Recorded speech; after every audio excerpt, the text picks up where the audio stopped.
ఇది కాలం తెచ్చిన కరువు కాదు, కాంగ్రెస్ తెచ్చిన కరువు. 2022 వరదల ఫోటోలు చూపి కన్నెపల్లి మునిగిందని అడ్డమైన మాటలు మాట్లాడుతున్నారు. ఒకవైపు నీళ్లు లేక రైతులు ఏడుస్తుంటే రేవంత్ రెడ్డేమో మా మీద కోపంతో నీళ్లు ఉన్నా కూడా ఇవ్వడం లేదు. ఎల్ నీనో ప్రభావం వల్ల ఎక్కడా నీళ్లు లేకపోయినా కన్నెపల్లిలో మాత్రం నీళ్లున్నాయి. మేడిగడ్డను ముట్టకుండా కన్నెపల్లి నుండి అన్నారం, సుందిళ్ళ, ఎల్లంపల్లి, మిడ్మానేరు అన్ని జలాశయాలు నింపొచ్చు అని కేటీఆర్ తెలియజేశారు. ఇప్పుడు ప్రజల్ని భయపెట్టడానికి, ప్రజల్ని భయభ్రాంతులకు గురి చేయడానికి, కాళేశ్వరం మీద శరామామూలుగా బురద జల్లడానికి పనికిమాలిన మాటలు మాట్లాడుతున్నాడు. ఏమంటాడు? 2022 వరదల ఫోటోలు చూపెట్టి అప్పుడు కన్నెపల్లి పంప్ హౌస్ మునిగింది అని చెప్పి అడ్డమైన మాటలు మాట్లాడుతున్నాడు.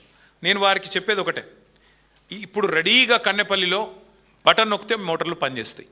పంప్ హౌస్ మంచిగా ఉంది, పాపం ఇంజనీర్లు కష్టపడుతున్నారు, నువ్వు పట్టించుకోకపోయినా వాళ్ళు మెయింటైన్ చేస్తున్నారు. ఒకవైపేమో నీళ్లు లేక రైతులు ఏడుస్తుంటే అదో విషాదం అనుకుంటే, నువ్వేమో ఒక పైశాచిక ఆనందంతో, సాడిస్టిక్ ప్లెజర్తో నీళ్లు ఉండి నీళ్ళు ఎత్తక మా మీద కోపంతో ఇష్టం వచ్చినట్టుగా వ్యవహారాలు చేస్తూ ఉన్నావు. ఇవాళ రాష్ట్రంలో వాతావరణ శాస్త్రవేత్తలు చెప్తున్నారు, ఇంజనీర్లు చెప్తున్నారు, మరి ఎల్ నీనో ప్రభావంతో పైన ఎక్కడ నీళ్లు లేవు. సిస్టంలో నీళ్ళు ఎక్కడ ఉన్నాయా అంటే ఒకటే చోట కన్నెపల్లి దగ్గర ఉన్నాయి. గోదావరిలో అక్కడ ప్రాణహిత నుంచి నీళ్లు వస్తూనే ఉన్నాయి. ఇది అక్టోబర్ వరకు కొనసాగుతుంది. ముఖ్యమంత్రి గారు వర్షాలు వచ్చే సూచనలు లేవని చెప్తా ఉన్నారు వచ్చే వారం రోజులు.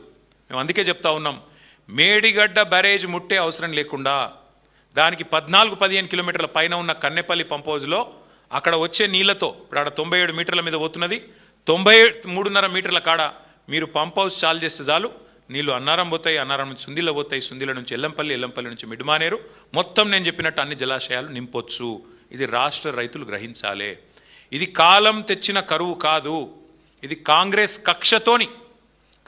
కక్షతోని మీ మీద రుద్దుతున్న కరువు అని రాష్ట్ర రైతన్నలు గుర్తించాలని చెప్పి నేను కోరుతా ఉన్నాను.